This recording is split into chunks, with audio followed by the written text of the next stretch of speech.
Well, it's heartbreak for the USA and absolute jubilation for Belgian Red Devils everywhere, as Belgium are the ones, even though this lone brave fan reminding everyone in the crowd that Belgium are the ones who have booked their spot in the World Cup quarterfinals. Spain, that is right. Welcome back to our ESPN FC studios here live from New York. Alexis Nunes here alongside Herculez Gomez and Jermaine Jones after what has been absolutely a heartbreaking night for Mauricio Pochettino and the U.S. men's national team. A very convincing win for Rudy Garcia's men in Seattle over the USA. Let's bring in our Jurgen Klinsmann, who is joining us for this one to get immediate reaction. Let's have a look at the match stats first, because as I said, if we looked at the odds heading into this one, guys, we know that the USA were favorites in this one, but it looked like, of course, Belgium were the ones who put quite a humbling on the USA in this one. Jurgen, let me come to you first and just your thoughts on what went wrong for the USA, or is it more what went right for Belgium? Well, definitely that's, if you have a result like this and a disappointment like this, then obviously there are a lot of things that went wrong.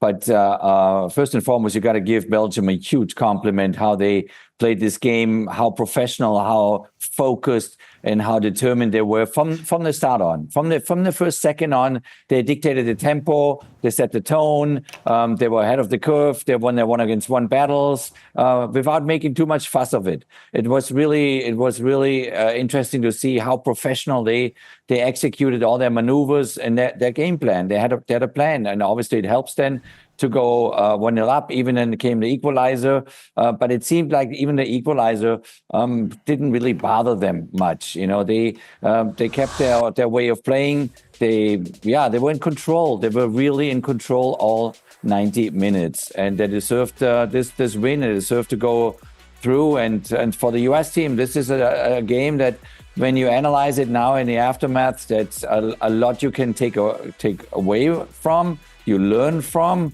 But obviously, in this moment, at that time, in a big tournament like this, it's also a huge disappointment. A huge disappointment indeed, a humbling disappointment, I suppose I would say. Jermaine, Herc, of course, we were here for the pre-show on Football Americas, and I was asking you guys, you sure we cannot just overlook this Belgium team? Because I feel like, given what has transpired in the last couple of days, they will be playing with a chip on their shoulder. We saw a different side of them when they fought back as well against Senegal. But still, what did you make of the performance today from the U.S.? Well, it's what Rudy Garcia, the Belgian manager, did against the U.S. that really neutralized Mauricio Pochettino in his tactical movements that were so effective for the U.S. men's national team in the earlier games. When you have a Weston McKennie and Malik Tillman that are so mobile with the Serginho Dest, he adds more legs. It's Raskin Onana, and then he adds Luke Bacchio, attacking the side of Tim Ream, attacking the side of an Anthony Robinson. So they are pinned in. So Anthony Robinson can't drive forward.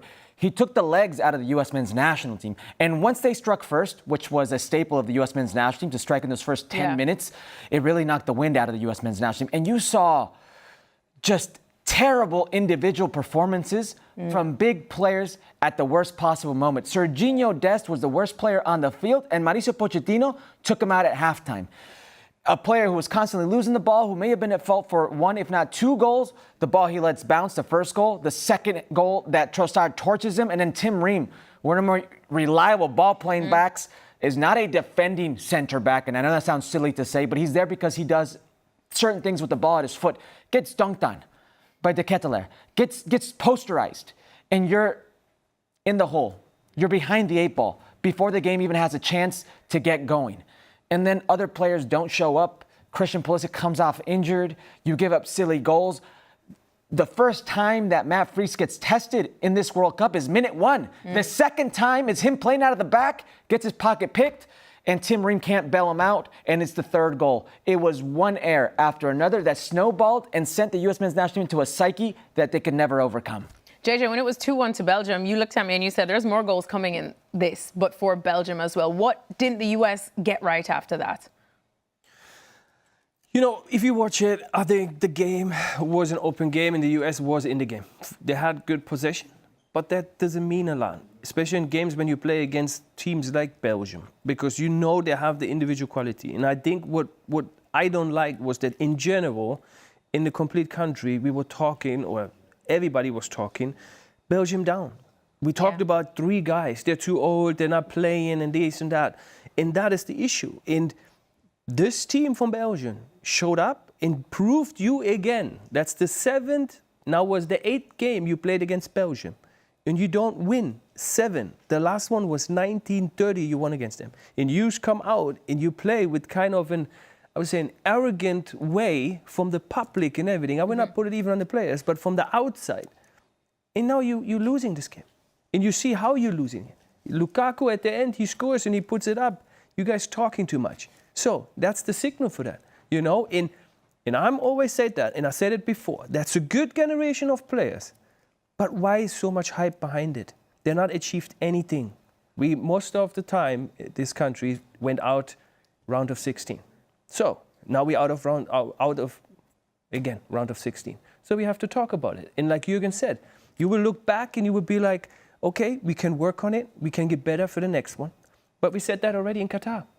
So, you know, then we went out again. So, and now we go in this one. Now you have to look and you have to sit down and have real conversation. Because in this game today was, for me, Tielemans was the main guy where you can see that there's a difference, that he stepped it up. He was trying, he was battling.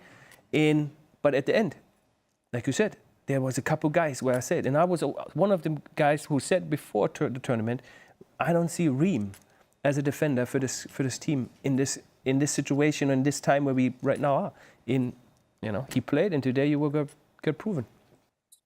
Well, I think they're overhyping, or, you know, their high expectations came automatically through their fantastic performance in the first game against Paraguay. These 45 minutes, 60 minutes against Paraguay gave us all the feeling that we are ready for more. We are ready for competing with the best in the world, and there's a team that will maybe be able to grow game by game. But unfortunately, it didn't happen. Then afterwards, they can play definitely on a very high level, which they showed. But the key in a tournament like this is consistency. And if you want to go really far, then this type of consistency should actually grow.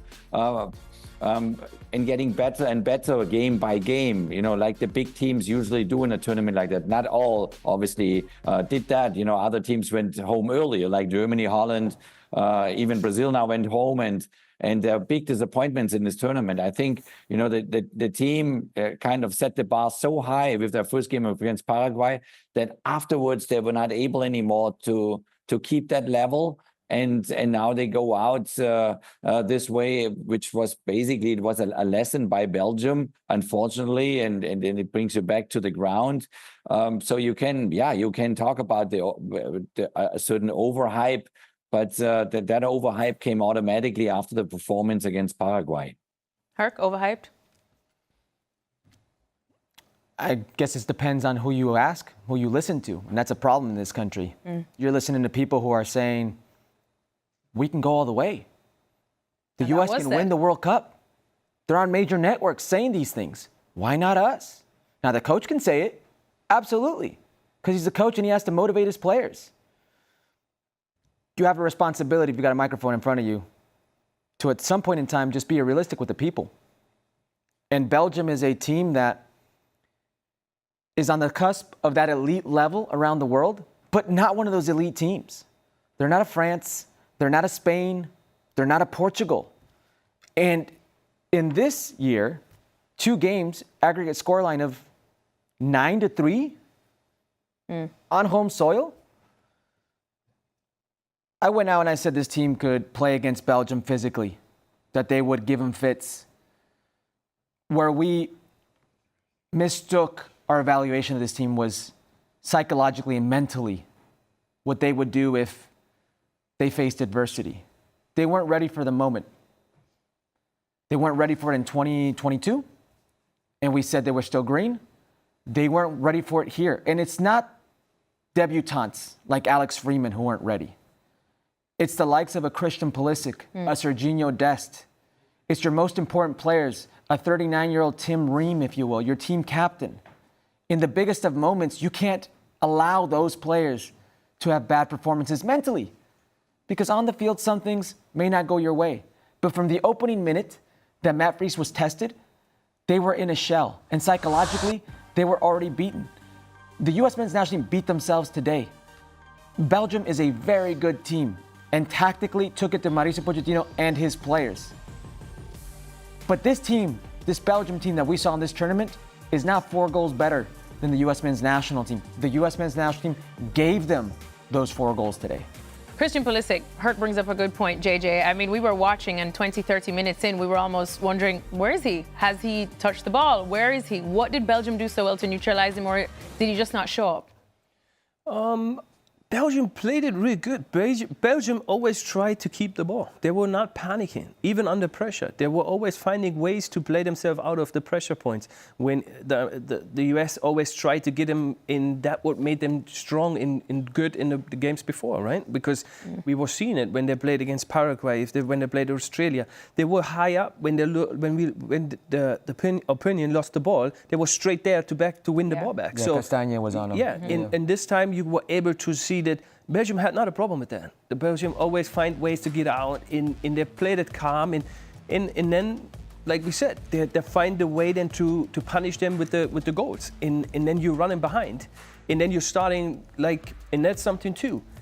In that tournament, you were never in that position that you had to run behind, right? So that's a complete learning phase again, where you have to learn, you have to figure out, oh, now we're down, and we have to figure out how we get to this whole thing, and yeah, go back to Christian. I think it's tough too, and I said it always before. It cannot always rely on him because he's human. He can have a bad day. Yes, he was maybe today not in the game that much and had not the best game, but it cannot always be Christian has to be on the best time. So I would not put it just on him. Luke Bacchio and Castagna down that left-hand side really pinned Anthony Robinson, Christian Pulisic, forced them to retract. The U.S. men's national team didn't breathe until the second half when Mauricio Pochettino brought in Giovanni Reyna and shortened those distances in the center of the midfield. The first half, the distances that Tyler Adams had to try to cover, you could already see he was gassed heading into that second half. There was just too much space in that midfield. Malik Tillman couldn't operate as he usually does. Weston McKennie was nowhere to be found because those spaces weren't there. They would make the runs, but in making those runs, if you lost the ball with how good Belgium was, they were coming right back down your throat. It really put the U.S. men's national team in a defensive posture all game.